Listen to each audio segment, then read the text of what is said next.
Hey guys, welcome to my channel. My name is Daniel. This is solum.algo. Today we are going to talk about why you need to learn DeFi. In future videos, I'll be going over some of the tools that I use on Algorand to be my own bank. Let's get started. The first reason you need to learn DeFi is because of the great opportunities for earning passive income.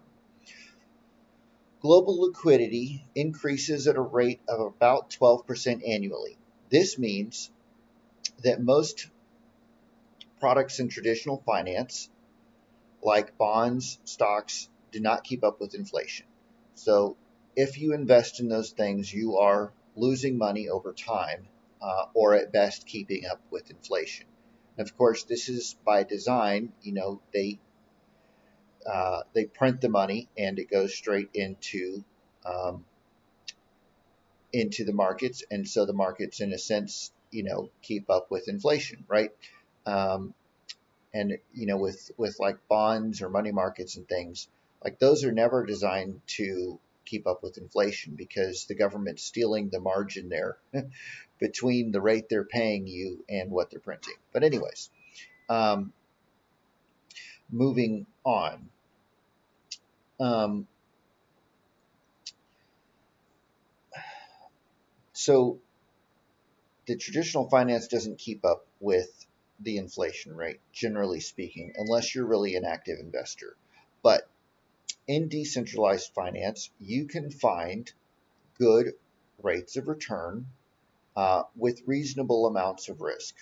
Now, I would say that DeFi at this point in the game is probably still far more risky than the traditional finance in some sense. Of course, traditional finance, you can calculate exactly how much you're losing in purchasing power based on global liquidity, money printing, and the rate of return and what that difference is. But you're probably losing money unless you are actively investing in something like real estate or gold mines or something that you really understand and know, oil and natural gas, right?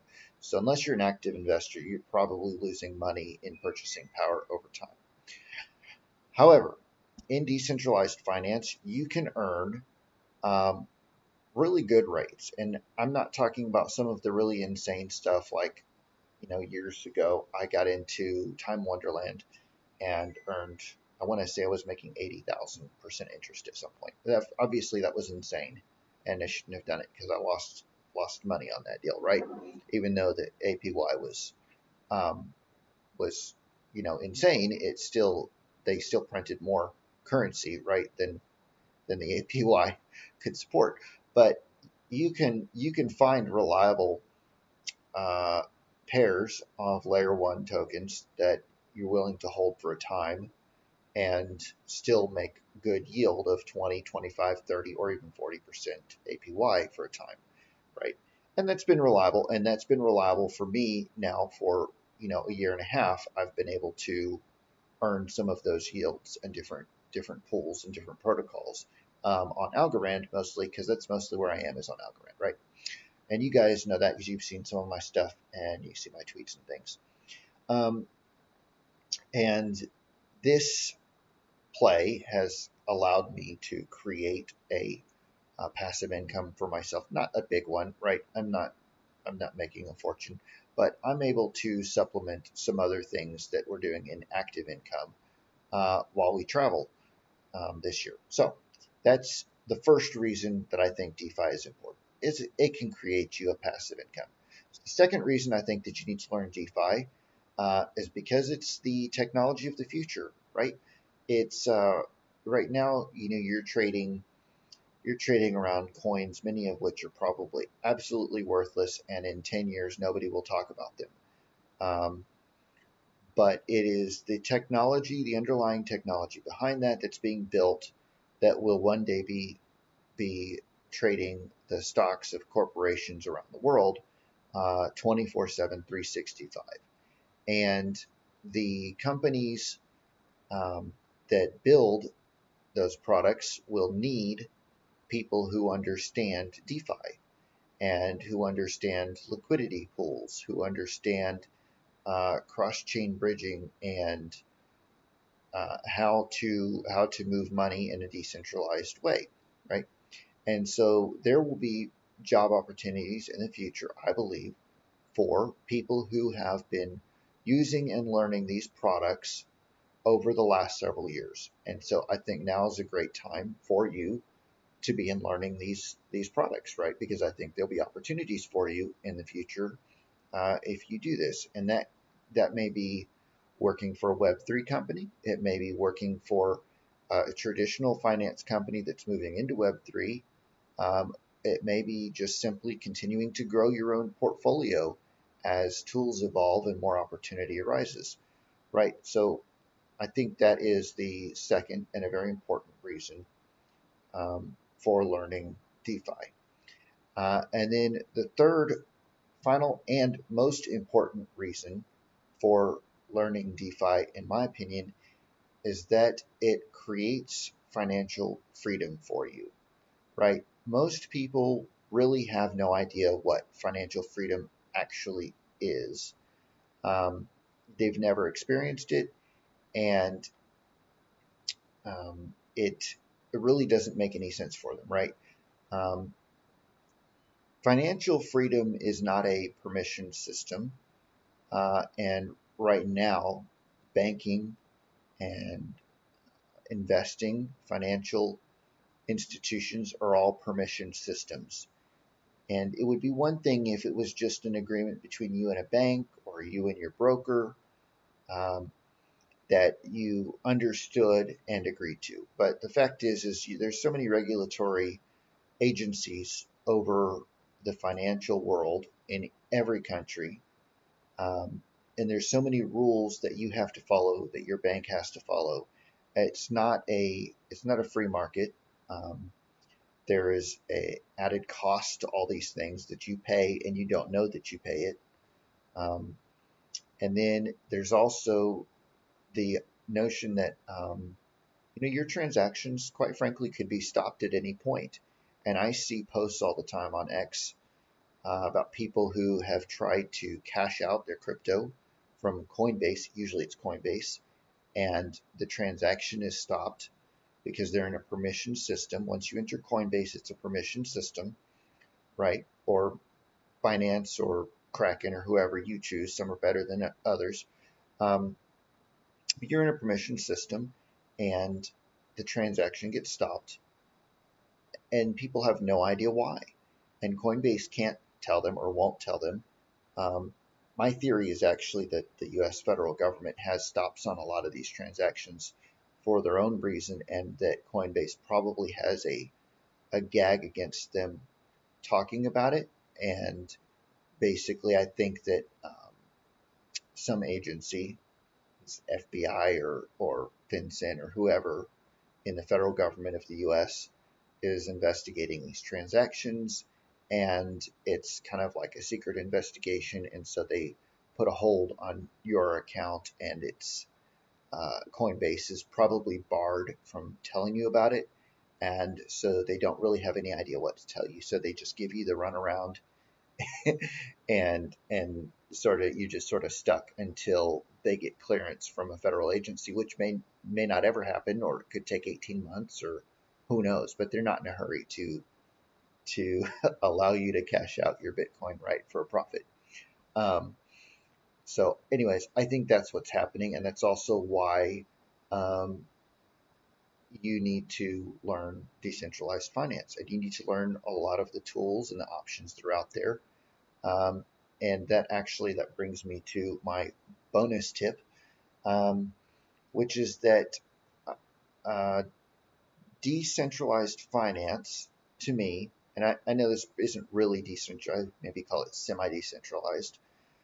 I think that your plan, your strategy, and your knowledge base should include foreign banking outside of your your country of origin, your nationality, right? Most people have one citizenship, and they bank where their citizenship is, and they also earn their income there, and they do their investing there, right? And they file all their taxes there. But becoming a more self-sovereign individual and a decentralized individual requires that you learn the benefits of different nations and different nations' banking systems, and their tax laws and so forth. And this is not really what this video is about entirely. I'm not an expert in these things, and I'm really at the beginning stages myself of learning these tools and strategies. Um, but as a for instance, if you were having difficulty cashing out your crypto from Coinbase into a US bank account, you could potentially um, move some crypto into another exchange and cash out into a Uruguayan bank that you've opened, or a Singaporean bank if you have enough money to open a Singaporean bank, right? And you may find, and these aren't necessarily recommendations on where to bank, um, but you may find that doing that would allow you to enter the fiat world through another door in a nation that does not have the same regulatory stipulations on cashing out crypto, right? And so, in doing that, if you needed US dollars, for instance, you might find that it's easier to cash out into a foreign bank and then transfer from that foreign bank into your US bank account. And so, it might be a good workaround, um, but you won't be able to do that unless you set these systems up ahead of time and learn these systems. Um, Now, as an aside, I don't I don't believe and I don't plan, and of course everybody, this isn't financial advice. None of this is, because that's not what I do. I'm trying to teach you guys options that you have. Um, I don't believe that crypto, Bitcoin, should be sold um, or exchanged for fiat for frivolous reasons. I have two reasons that I would consider basically trading out of the decentralized self custody world. And those two reasons are only things that would create more freedom for myself and my family. The first one is a second citizenship, um, a second or third or fourth, as many as you can get, right? Citizenship is is a tool that allows you to travel on another passport. It gives you potentially additional banking opportunities. It can open you up to different tax jurisdictions where you can lower or arbitrage your taxes, and it gives you potentially the opportunity to renounce a citizenship that may be costing you more than you would like in taxes, freedom, or opportunity.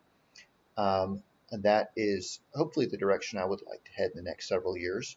And I'm hoping that my crypto Bitcoin investments can get me to that place in the future, right? And that's what I'm working on. And that's the first reason that I would be willing to sell out of crypto. And the second reason would be to purchase a home.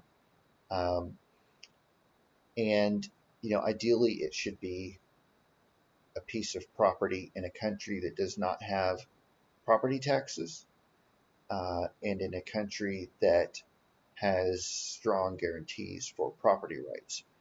Um, and then thirdly, that home should also be a place that provides perhaps some food, some additional security, or is maybe productive in some way, right? So you're not creating more freedom for yourself if you go and you buy a high-rise flat in Manhattan, right? You haven't created anything for yourself. You're just a cog in the slave machine at that point, right? So um, you want to find a home that really gives you a sense of security and greater freedom. And I think that would be the second reason. I can't think of a third reason I might be willing to sell my Bitcoin. Like if you trade your Bitcoin for a car, I think that's foolish, right? You can walk, you can walk and keep the Bitcoin, right?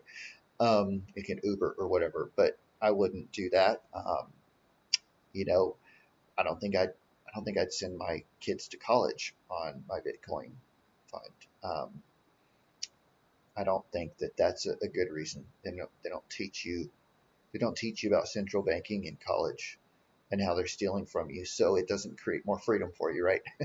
Um, but anyways, that's that's my take on why we need DeFi, why we need to learn it. It's for me, it's more than just a community or meme coins or NGU. We all want NGU, and we all love the memes, and we all enjoy the community. And the community is what keeps us going, keeps us in this through all the ups and downs. So it's all important, but we need to stay focused on the goals. Outline for yourself what those goals are, and then learn the tools and the utilities that you need to get to where you need to go, and learn the contingencies if you're thrown the loophole where you have you know your cash out frozen, or you find that you're not able to transact as easily as you could in the traditional markets. Or, for instance, the bank that I had been with for 15 years, I'd been with this bank, and my wife was with them before we got married. They stopped. They stopped allowing me to transfer my crypto buys to Coinbase. They would not work with Coinbase anymore. Um, and I assume that's in both directions, but I didn't try cashing out to them. Um, but I had to find other options, right? And so um, I, I'm basically out of their bank completely. I mean, aside from I've been out of the country, so it's difficult to close a bank account when you're out of the country. But I've moved the money to other banks, right? Because they don't work for me anymore. And in the same way, if the U.S. doesn't work for me, then I start moving my money out of the United States, right? And I think that's the way we need to look at these things is to create more freedom for ourselves. So anyways, that's all I got for you guys today, and I hope you enjoyed this video. Leave me a comment if there's another reason you think DeFi is important for your life, or if you can think of a third thing that creates more freedom for you that you would be willing to spend your Bitcoin on. um, Let me know what it is. I'm interested to hear if there's another opinion on that topic. So, like, subscribe. I'm still new. I'm still learning, and I hope I'm bringing some value to you guys. And I will catch you on the next video. Take care.